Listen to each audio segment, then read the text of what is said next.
donc cet événement qui s'appelle le Fish and Chips, c'est la 2e édition.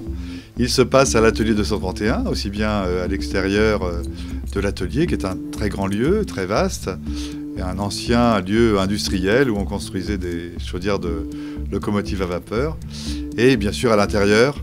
Donc ça se divise un peu en 3 parties. Il y a d'une part ce qu'on appelle la promenade des Anglais, avec un plancher comme à Deauville, et puis la promenade des Anglais comme à Nice. Et donc sur ce plancher, eh bien, certaines compagnies déambulent, présentent leur spectacle. Il y a une très belle scénographie aussi faite par les plastiqueurs, et puis accompagné par beaucoup de plasticiens anglais comme Dan Pepia, Pressure Company et bien d'autres. Et cette promenade, elle est cernée en quelque sorte, d'une part par les fauteuils chauffants de Carabosse, et puis par le gramoulinophone de la compagnie Doria Merci, qui présente son spectacle tous les 3 quarts d'heure. Ensuite, il y a bien sûr, comme dans tout lieu, disons, de convivialité, il y a un bar, mais qu'on a transformé en pub, qui s'appelle le Red Lion Pub, qui est animé en ce moment par les Magic Numbers.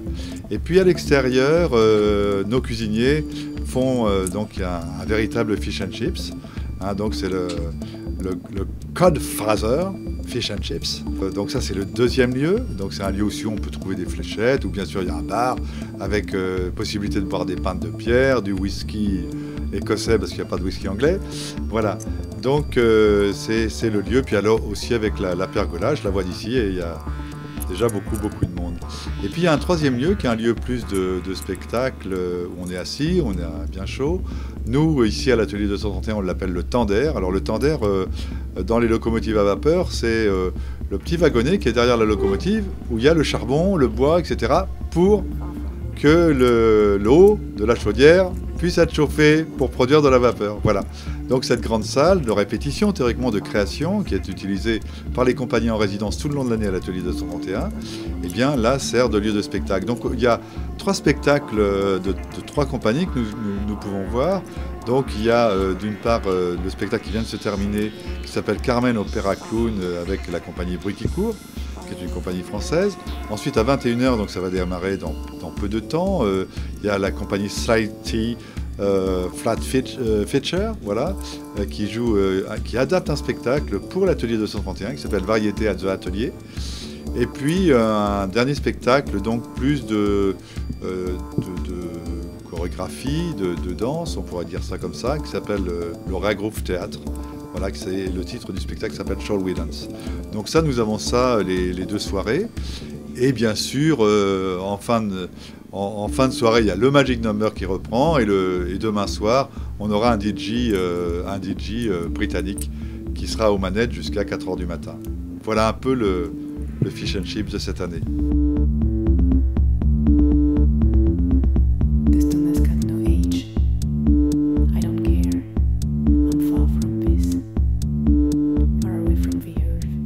Et bon, on s'est aperçu que les gens se couvraient, qu'il n'y avait pas de problème pour sortir.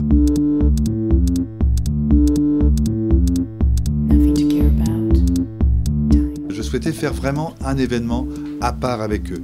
Parce que je crois que les Anglais, les Britanniques ont une façon d'aborder les arts de la rue complètement différente de la nôtre. C'est des gens qui n'ont aucun complexe au niveau artistique, qui font tout un tas de choses que ne font pas les compagnies françaises.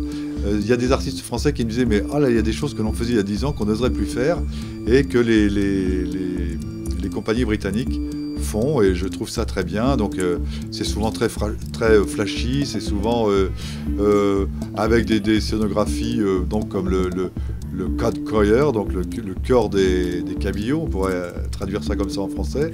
Bon, c'est très surprenant, je veux dire, c'est où les nannies avec les vegetables. Bon, ça c'est des choses que j'ai vues en France il y a très longtemps. Je crois que ça nous remet dans une certaine ambiance, et je crois que cette ambiance-là plaît au public qui, je pense, l'an dernier il y a eu presque 4000 spectateurs sur les 3 journées. Bon, là, je sais pas, je pense que c'est bien parti pour qu'on ait au moins ce nombre de spectateurs-là, voire plus.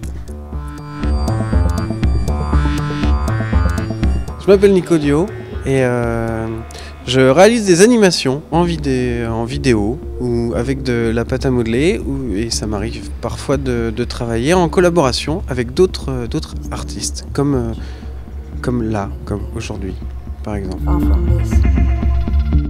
Aujourd'hui, j'ai collaboré, alors ça n'a pas pris qu'une journée, mais j'ai collaboré avec les Plastiqueurs, qui est un regroupement d'artistes aussi, qui m'ont invité pour fabriquer des animations à projeter sur des structures qu'ils ont fait. Donc l'idée, c'était une sorte de jardin extraordinaire avec des plantes qui sortaient d'un bâtiment comme ça et qui essayaient de rejoindre une locomotive.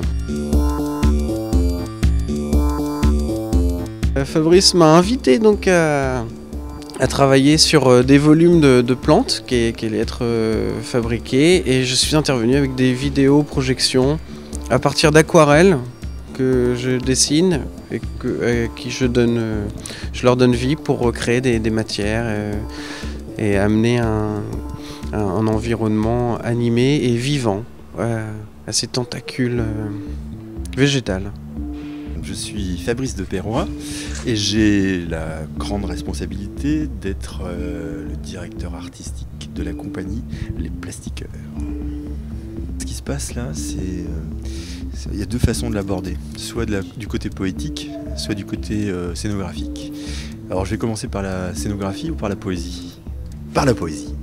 La poésie, c'est toute une petite histoire. En fait, à l'invitation de Daniel Andrieux, m'a demandé de réfléchir à faire une scénographie sur la promenade des Anglais pendant le festival Fish and Chips. Et donc au début je me suis dit mais comment aborder ça? Une architecture quand même assez crue, assez belle, une architecture industrielle, le bâtiment de l'atelier 231, en face un bâtiment plus pauvre, le bâtiment d'administration, et entre deux la promenade des Anglais. Comment faire? Donc là j'ai cherché, pas trouvé tout de suite, et à un moment donné je me suis dit mais bien sûr, c'est forcément un truc surréaliste qui s'est passé. Donc l'idée, des plantes étranges ont poussé à l'intérieur du bâtiment de l'administration, ont explosé les fenêtres et essayent de s'emparer de la totalité du bâtiment. Tadam! Donc là, suspense. Mais alors, donc voilà, l'idée de faire sortir des plantes, mais des plantes toutes seules, ouais, c'est sympa, c'est rigolo. L'intérêt, c'est que ça crée un vélum, ça crée un tunnel, donc ça c'est pas mal, ça permet d'amener de la lumière, de créer une ambiance un peu chaleureuse, parce que Fish and Chips, même s'il fait froid, il faut réchauffer l'atmosphère. Et donc ces plantes, je me suis dit, bah voilà, elles font des fruits. Et qu'est-ce que c'est que ces fruits? Longtemps je me suis interrogé.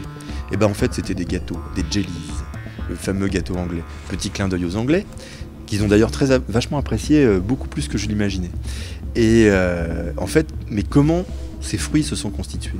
De quoi sont-ils faits? Et en fait, voilà, j'ai tout compris. Tardivement, mais j'ai tout compris. En fait, ici passent des compagnies de rue depuis plus de 10 ans. Ils ont tous laissé dans les lieux une énergie particulière. Et en fait, ces plantes créent la quintessence de l'esprit artistique de chaque compagnie. Donc, les fruits sont à déguster, et en dégustant ces fruits, on capte un peu de l'essence même de chaque compagnie. Voilà, j'avais enfin compris ce qui se passait ici. Maintenant, d'un point de vue scénographique, les choses sont un peu différentes. Là, c'était bien de tenter le lycra, le tissu, parce que ça fait déjà 2 ans qu'on commence à travailler avec ça. Et puis on s'aperçoit que c'est un matériau vachement intéressant parce qu'il permet beaucoup de sculpture, la preuve en est, vous verrez.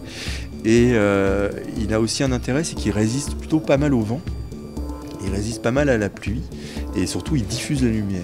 Donc du coup, un travail de lumière que j'ai engagé avec Sébastien Béliard, qui fait la régie générale de cette scéno.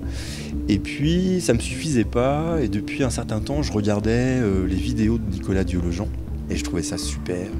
Et je me suis dit, allez, je tente le coup, est-ce qu'il aura envie de travailler avec nous, et d'habiller en fait ces plantes de ces petites choses étranges, un peu microscopiques, un peu petit monde improbable.